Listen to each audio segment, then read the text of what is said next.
So the next topic is beekeeping, right? So beekeeping को एक और टर्म बोली जाती है which is apiculture. Apiculture.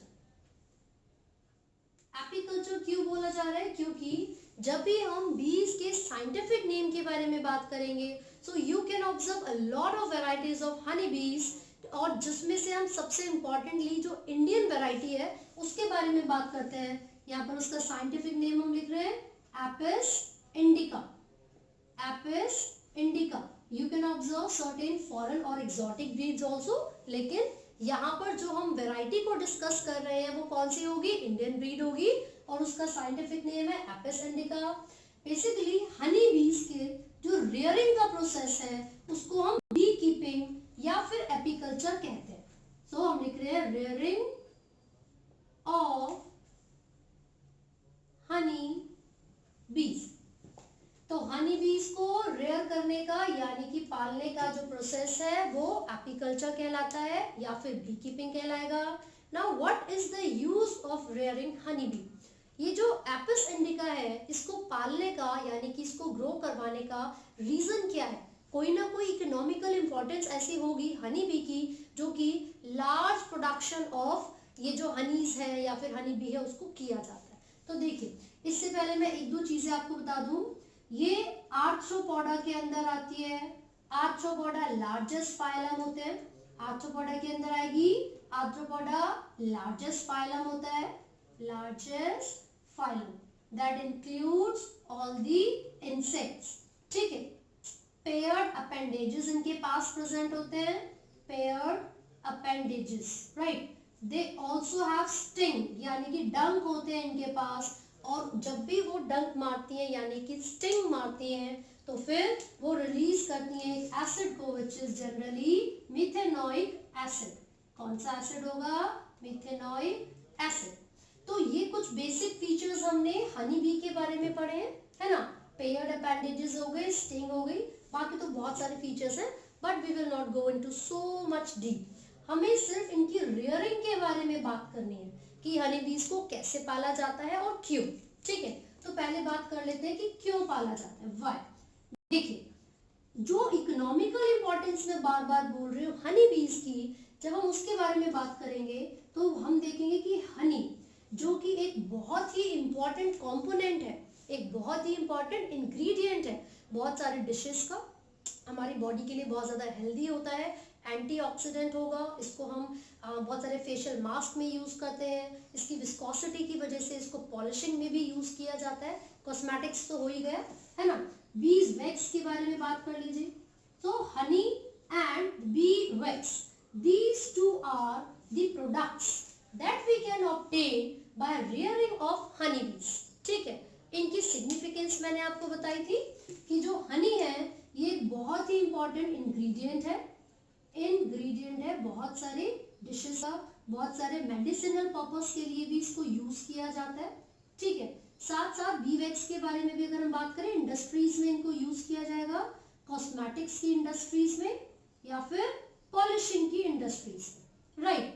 Along with this bearing या फिर जो ये हनी बीज है इनके बारे में अगर आप बात करोगे तो ये बहुत ही अच्छे क्या होते हैं? पॉलिनेटिंग एजेंट्स होते हैं. हनी जो है एक तो एक बहुत इंपॉर्टेंट कंपोनेंट हो गया या प्रोडक्ट हो गया जो हनी बी से मिल रहा है. ठीक है. लेकिन इसके अलावा भी हनी बीज की जो इंपॉर्टेंस हम बात कर रहे हैं वो क्या है? एक मैं यहाँ पर लिख देती हूँ, good pollinating agent. Pollinating agent होते हैं, है ना. जैसे कि मस्टर्ड के सीड में ले लीजिए, एप्पल के सीड बोल रही हूँ, क्रॉप या फील्ड में ले लीजिए.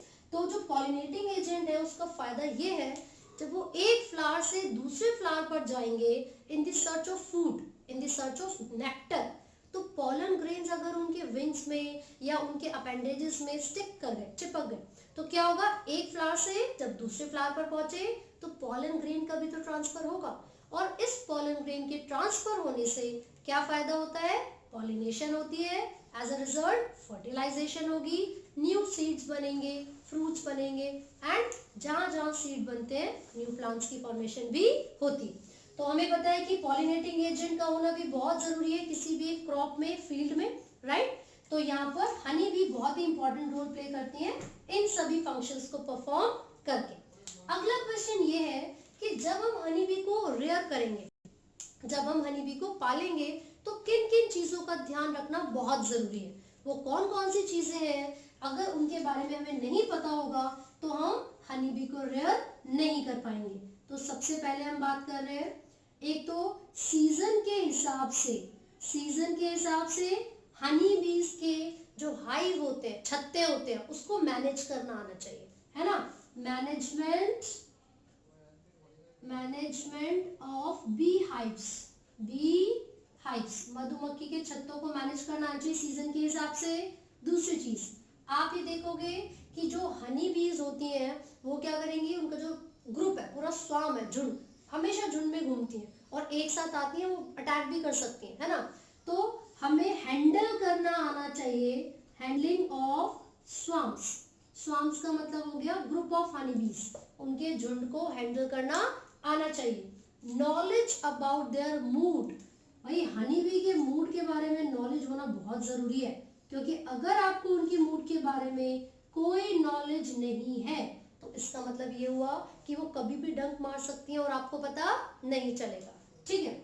इसके अलावा कैचिंग ऑफ स्वाम्स, भाई हैंडलिंग एंड कैचिंग आप एक साथ भी लिख सकते हो, है ना। सीजन के हिसाब से आपने मेंटेन कर लिया है, उनके जो छत्ते होते हैं यानी कि जो बी हाइव्स होती है, उनके लिए सुटेबल लोकेशन को पता लगाना भी तो जरूरी है। वैसे आपको नंबर 1 पे लिखना, सुटेबल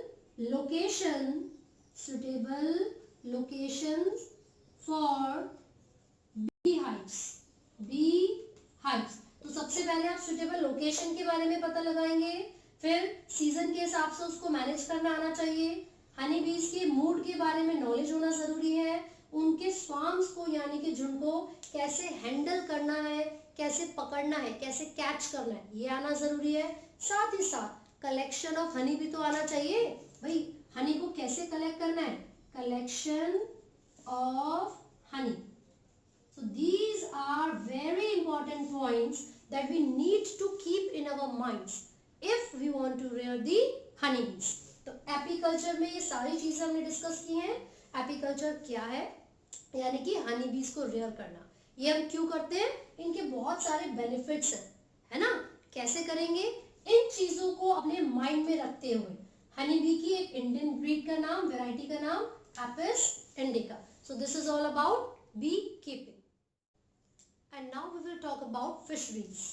तो बेसिकली जो फिशरीज है, जैसे कि नाम से पता चल रहा है कि इसमें फिशेस को रेयर किया जाएगा। फिशरीज में फिशेस को रेयर किया जाता है, उनको कैच करेंगे, उनको प्रोसेस करेंगे एंड सेलिंग करेंगे, ठीक है। So let me write it here, fisheries.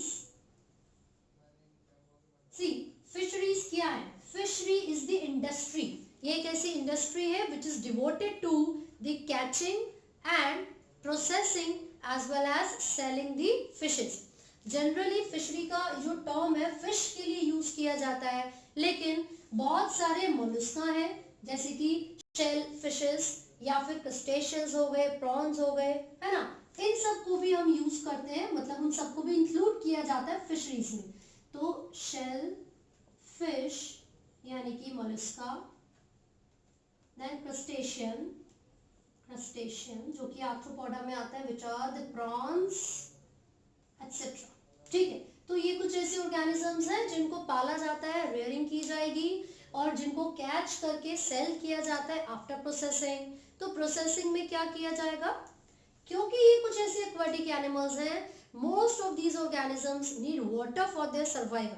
मतलब ऐसा है कि पानी के बाहर आते ही बिल्कुल मर जाती है ना फिशेस आफ्टर सम टाइम, तो हमें अगर उनको फ्रेश रखना है, अगर हम चाहते हैं कि जो हमारी फिशेस है वो बिल्कुल ताज़ी रहे, बिल्कुल फ्रेश रहे, तो हम सॉल्ट में और फ्रीज़र में उनको रखते हैं।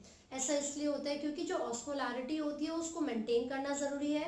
अगर हम ऐसा नहीं करेंगे तो जो माइक्रोबियल या फिर जनरल जो फंगल एक्टिविटीज़ होती हैं वो क्या कर सकती हैं, फिशेस को डैमेज कर सकती हैं और पूरी कंप्लीटली रेंसिडिटी कर सकती हैं, जिस वजह से वो फिशेस बिल्कुल भी एडिबल नहीं होंगी, हम उनको नहीं खा पाएंगे, ठीक है। तो प्रॉपर तरीके से प्रोसेसिंग की जाती है, उसी के बाद फिशेस को सेल किया जाएगा। राइट। अगर आप बात करेंगी तो हमारे पूरे वर्ल्ड में बहुत सारे ऐसे लोग हैं जिनको एम्प्लॉयमेंट भी मिलता है फिश इंडस्ट्री से, फार्मर्स हो गए या फिशरमैन हो गए, ठीक है, तो उनको बहुत ज़्यादा ये इकोनॉमिकली इम्पॉर्टेंट है। क्यों? क्योंकि अगर फिश कैचिंग नहीं होगा या फिशिंग वो नहीं करेंगे तो जो उनका लाइवलीहुड है वो डिस्टर्ब हो जाएगा। बहुत सारे ऐसे लोग हैं जो राइस और फिशेस ही खाते हैं, ठीक है। एक टर्म आप यहाँ पर पढ़ोगे विच इज एक्वाकल्चर, एक्वाकल्चर, और एक टर्म है विच इज पिसिकल्चर, पिसिकल्चर। तो एक्वा मीन्स वाटर, राइट। यहाँ पर एक्वाकल्चर जो टर्म है this is use for almost all the aquatic animals. ये किसके लिए यूज की जाती है? Almost all the aquatic animals. लेकिन जो पिसिकल्चर है this term is specifically use for the fishes, right. क्योंकि हम फिशरी के बारे में बात कर रहे हैं तो कुछ कॉमन एग्जांपल्स भी हमें यहाँ पर देखनी चाहिए। पहले हम बात करेंगे फ्रेश वाटर फिशेस के बारे में। तो यहाँ पर कौन कौन सी फ्रेश वाटर फिशेस होती हैं? रोहू, कतला, common carps. These are the examples of fresh water fishes. Pond वगैरह में भी जो है आसानी से मिल सकती हैं। And then comes the marine water fishes. तो इनके कौन कौन से एग्जाम्पल्स हम यहाँ पर देखेंगे? आप इसमें हिल्सा, सार्डिनस, मैक्रियल एंड पॉम्फ्रेट्स, ठीक है। तो ये कुछ ऐसी फिशेज है जिनके एग्जाम्पल्स हम यहाँ पर पढ़ रहे हैं, है ना। तो ये पता है क्या है? इनके अंदर आप देखोगे जो मैक्रियल है it has omega 3 fatty acids, omega 3 fatty acids. बहुत ही इंपॉर्टेंट फैटी एसिड्स होते हैं जो कि हमारी बॉडी में नॉर्मल ऑक्सीडेशन और प्रोसेस को करवाने के लिए बहुत ज़रूरी होते हैं। साथ ही साथ जब भी हम फिशेस की सिग्निफिकेंस के बारे में बात करेंगे तो ये तो हमने बोला कि लाइवलीहुड है, इकोनॉमिकल इंपॉर्टेंस दे रही है, क्यों? एम्प्लॉयमेंट प्रोवाइड कर रही है, ठीक है।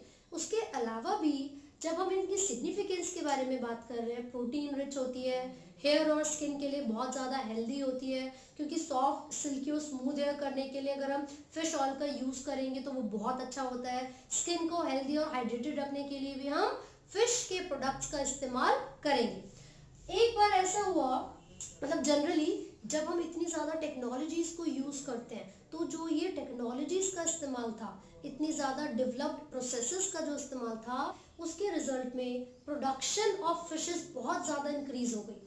और जब फिशेस की प्रोडक्शन बहुत ज़्यादा बढ़ गई थी तो उसको बोला गया था ब्लू रिवोल्यूशन। क्या बोला गया था? Blue revolution.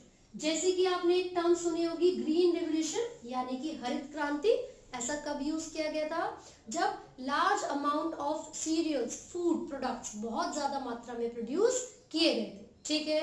लेकिन बच्चे ब्लू समझ के पानी पानी पानी सोचते हैं, भाई ये पानी नहीं है, ठीक है। यहाँ पर ब्लू का मतलब फिशेस से है, यहाँ पर ब्लू का मतलब है लार्ज प्रोडक्शन ऑफ फिशेस। तो आपको फिशरीज तक बहुत अच्छे से पढ़ना है।